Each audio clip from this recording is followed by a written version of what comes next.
ನಾಗರಾಜಣ್ಣವರೇ ಹಾಗೂ ಶಾಮೇಗೌಡ್ರೆ, ಶ್ರೀನಿವಾಸ ಶೆಟ್ಟಣ್ಣವರೇ ಹಾಗೂ ನಮ್ಮ ಕೋಲಾರ ಜಿಲ್ಲಾ ಅಧ್ಯಕ್ಷರು ಆಗಿರ್ತಕ್ಕಂಥ ನಮ್ಮ ಅನಿಲ್ ಕುಮಾರ್ ಸರ್ ಅವರೇ, ಅದೇ ರೀತಿ ಈ ಒಂದು ಅಮೃತ ಶಾಲೆಗಳ ಕಾರ್ಯದರ್ಶಿ ಆಗಿರ್ತಕ್ಕಂಥ ಅಶೋಕಣ್ಣವರೇ, ನಮ್ಮ ಪ್ರಧಾನ ಕಾರ್ಯದರ್ಶಿ ಆಗಿರ್ತಕ್ಕಂಥ ನಾರಾಯಣಸ್ವಾಮಿ ಅವರೇ ಮತ್ತು ರಘುನಾಥ್ ರೆಡ್ಡಿ ಅವರೇ, ಖಜಾನ್ಸಿ ಆಗಿರ್ತಕ್ಕಂಥ ನಮ್ಮ ಸುರೇಶ್ ಕುಮಾರ್ ಅವರೇ ಹಾಗೂ ಈ KP ಟ್ರಾವೆಲ್ಸ್ನ ಮಾಲೀಕರಾಗಿರ್ತಕ್ಕಂಥ ನಮ್ಮ ಪ್ರಭಾಕರ್ ಅವರೇ, ಮುನ್ಶ್ಯಾಮ್ ಗೌಡ್ರೆ ಮತ್ತು ವರದರಾಜಣ್ಣವರೇ, ವೇದಿಕೆ ಮೇಲೆ ಆಸೀನರಾಗಿರ್ತಕ್ಕಂಥ ಎಲ್ಲ ನಮ್ಮ ಗಣ್ಯರೇ ಹಾಗೂ ನಮ್ಮ ವೃತ್ತಿ ಬಾಂಧವರೇ ಹಾಗೂ ಪತ್ರಿಕಾ ಮಾಧ್ಯಮದವರೇ, ಈ ಒಂದು ಕಾರ್ಯಕ್ರಮ, ಈ ಒಂದು ಸನ್ಮಾನ ಕಾರ್ಯಕ್ರಮ ಯಾಕೆ ಹಮ್ಮಿಕೊಂಡಿದ್ದೀವಿ ಅಂತಂದರೆ, ನಮ್ಮ ಜಿಲ್ಲೆಯಲ್ಲಿ ಶಾಲೆಗಳ ಅಭಿವೃದ್ಧಿ ಆಗಬೇಕು, ಮಕ್ಕಳ ಒಂದು ಗುಣಮಟ್ಟ ಶಿಕ್ಷಣ ಹೆಚ್ಚಿಸಬೇಕು ಅನ್ನೋ ಒಂದು ಉದ್ದೇಶ ಇಟ್ಕೊಂಡು ಈ ಒಂದು ಸಂಘನ ಕಟ್ಕೊಂಡು ಎಲ್ಲ ಹಗಲಿರುಳು ಶ್ರಮಿಸ್ತಾ ಇದ್ದಾರೆ. ಅದರಂತೆ ಈ ಒಂದು ಚುನಾವಣೆ ನಡೆಯಿತು. ಚುನಾವಣೆಯಲ್ಲಿ ನಮ್ಮ ಜಿಲ್ಲೆಯಲ್ಲಿ ಅನಿಲ್ ಕುಮಾರ್ ಅವರ ತಂಡ ಬಹಳಷ್ಟು ಯಶಸ್ವಿಯಾಗಿ ಮುಂದಿನ 5 ವರ್ಷಗಳ ಅವಧಿಯಲ್ಲಿ ಬಹಳಷ್ಟು ಉತ್ತಮ ಕೆಲಸ ಮಾಡಿದ್ರು. ಅದನ್ನು ಗುರುತಿಸಿದ ಒಂದು ನಮ್ಮ ಶಿಕ್ಷಕರ ಸಮೂಹ ತಾಲೂಕಿನಲ್ಲಿ, ಕೋಲಾರ ತಾಲೂಕಿನಲ್ಲಿ 20 ಸದಸ್ಯರಲ್ಲಿ 20 ಸದಸ್ಯರನ್ನು ಆಯ್ಕೆ ಮಾಡಿಕೊಂಡಿರೋ ಇತಿಹಾಸ ಅವರಿಗೆ ಸೇರ್ತದೆ. ಅದೇ ರೀತಿಯಾಗಿ ನಮ್ಮ ಮುಳಬಾಲ್ ತಾಲೂಕಲ್ಲಿ ನಾವು ಚುನಾವಣೆ ಮಾಡೋದು ಬೇಡ ಅನ್ನೋ ಒಂದು ಉದ್ದೇಶ ಇಟ್ಕೊಂಡು ಒಂದು ಕಡೆ ಸೇರಿದಾಗ ನಾವು ಅದಕ್ಕೆ ಸಮ್ಮತಿ ಕೊಟ್ವಿ. ಆಯ್ತು ಬಿಡಿ, ಒಟ್ಟಿಗೆ ಹೋಗೋಣ ಅಂತ. ಆದರೆ ನಾವು ಜಿಲ್ಲಾ ಒಂದು ಚುನಾವಣೆ ನಡಿಬೇಕಾದ್ರೆ ಅದಕ್ಕೆ ಈ ಕಡೆ ಮುಳಬಾಲ್ ಕಡೆಯಿಂದನೂ ನಾಮಿನೇಷನ್ ಹಾಕಿತ್ತು.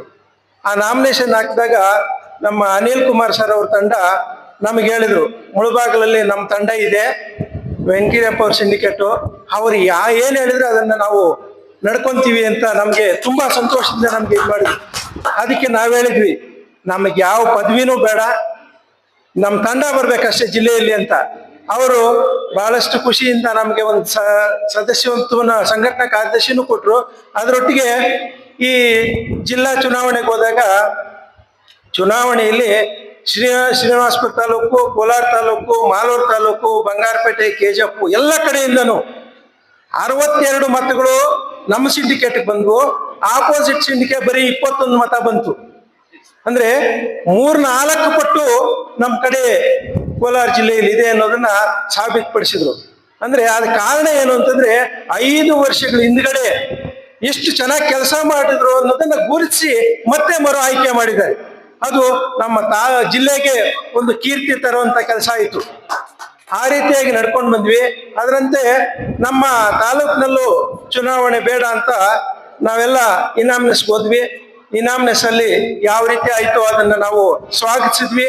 ಆಮೇಲೆ ಮುಂದಿನ ದಿನಗಳು ಪದಾಧಿಕಾರಿಗಳು ಆಯ್ಕೆ ಮಾಡೋದಾಗ್ಲಿ ಅಥವಾ ಜಿಲ್ಲಾ ಚುನಾವಣೆಗೆ ಹೋಗ್ಬೇಕಾಗ್ಲಿ ಅದನ್ನ ಯಾವುದೇ ರೀತಿ ನಮ್ಮ ತಂಡವನ್ನು ಪರಿಗಣಿಸದೆ ಅದು ನಿಂತಿದ್ದು ನಮಗೆ ತುಂಬಾ ನೋವಿನ ವಿಷಯ ಆಯ್ತು. ಅದಕ್ಕೆ ಸರಿ ಆಗ್ಲಿ ಬಿಡಿ, ನಾವು ಶಿಕ್ಷಕರ ಪರವಾಗಿದ್ದೀವಿ.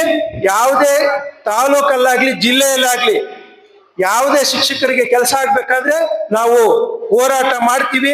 ಈಗ 5 ವರ್ಷಗಳ ಕಾಲ ಏನು ಸೇವೆ ಮಾಡ್ಕೊಂಡ್ ಬಂದಿದ್ರು ಅದಕ್ಕಿಂತ ಹೆಚ್ಚಿಗೆ ಸೇವೆ ಮಾಡ್ತೀವಿ, ಶಿಕ್ಷಕರ ಸಮಸ್ಯೆಗಳಿಗೆ ಸ್ಪಂದಿಸ್ತೀವಿ ಅಂತ ನಾವೆಲ್ಲರೂ ಕೂಡ ನಮ್ಮ ಜಿಲ್ಲೆಯಲ್ಲಿ ಅನಿಲ್ ಕುಮಾರ್ ಅವರ ತಂಡ ಏನಿದೆ ಎಲ್ಲ ತಾಲೂಕು ಅಧ್ಯಕ್ಷರುಗಳು ಕೂಡ ನಮ್ಮೊಟ್ಟಿಗೆ ಇದ್ದಾರೆ.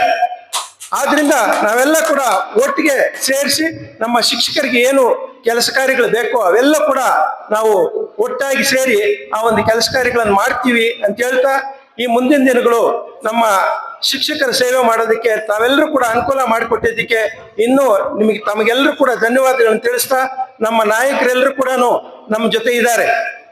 ನಮ್ಮ ನಾಗರಾಜಣ್ಣಾಗ್ಲಿ, ಶ್ರೀನಿವಾಸ ಶೆಟ್ಟಣ್ಣಾಗ್ಲಿ, ಶಾಮೇಗೌಡರಾಗ್ಲಿ, ನಮ್ಮ ಅಶೋಕಣ್ಣಾಗ್ಲಿ, ನಮ್ಮ ಪ್ರಭಾಕರ್ ಸರ್ ಆಗ್ಲಿ, ಮುನ್ಶ್ಯಾಮ್ ಗೌಡ್ರಾಗ್ಲಿ, ಎಲ್ಲ ನಾಯಕರು ತಾಲೂಕಲ್ಲಿ ನಿಮ್ಮ ಜೊತೆ ಒಟ್ಟಿಗೆ ಇದ್ದೀವಿ. ನೀವೆಲ್ಲರೂ ಕೂಡ ಒಳ್ಳೆ ಕೆಲಸ ಮಾಡಿ. ನಮಗೆ ಅವ್ರ ಮಾರ್ಗದರ್ಶನ ಹೇಳ್ತಾರೆ, ನೀವು ಒಳ್ಳೆ ಕೆಲಸ ಮಾಡ್ತಾ ಇದ್ದೀರಿ, ಅದೇ ರೀತಿ ಒಳ್ಳೆ ಕೆಲಸ ಮಾಡಿ, ನಿಮ್ಮ ಜೊತೆಗೆ ನಾವು ಯಾವಾಗೂ ಇರ್ತೀವಿ ಅಂತೇಳಿ ನಮಗೆ ಭರವಸೆ ಕೊಟ್ಟು ನಮ್ಮನ್ನ ಈ ಮಟ್ಟಕ್ಕೆ ಬೆಳೆಸ್ತಾ ಇದ್ದಾರೆ. ಆದ್ರಿಂದ ನಾವೆಲ್ಲರೂ ಕೂಡ ಅವರೆಲ್ಲರೂ ಕೂಡ ಋಣಿಗಳಾಗಿ ತಾಲೂಕಿನ ಎಲ್ಲ ಮಕ್ಕಳಿಗೂ ಕೂಡ ಗುಣಮಟ್ಟದ ಶಿಕ್ಷಣ ಕೊಡೋದ್ರಲ್ಲಿ ನಾವು ಯಶಸ್ವಿಯಾಗಿ ಶಿಕ್ಷಕರ ಸಮಸ್ಯೆಗಳಿಗೆ ಸ್ಪಂದಿಸೋದ್ರಲ್ಲಿ ನಾವೆಲ್ಲರೂ ಕೂಡ ಕಾಯ ವಾಚ ಮನಸ ನಾವೆಲ್ಲ ಕೂಡ ಕೆಲಸ ಮಾಡ್ತೀವಿ ಅಂತ ಹೇಳ್ತಾ ಈ ಒಂದು ಕಾರ್ಯಕ್ರಮಕ್ಕೆ ನಮ್ಮನ್ನೆಲ್ಲ ಕರೆದು ಈ ಒಂದು ಅಭಿನಂದಿಸ್ತಾ ಇರೋದಕ್ಕೆ ತಮಗೆಲ್ಲರೂ ಕೂಡ ಧನ್ಯವಾದಗಳು ತಿಳಿಸ್ತಾ 4 ಮಾತುಗಳನ್ನ ಮುಗಿಸ್ತಾ ಇದೀವಿ. ಜೈ ಹಿಂದ್, ಜೈ ಕರ್ನಾಟಕ.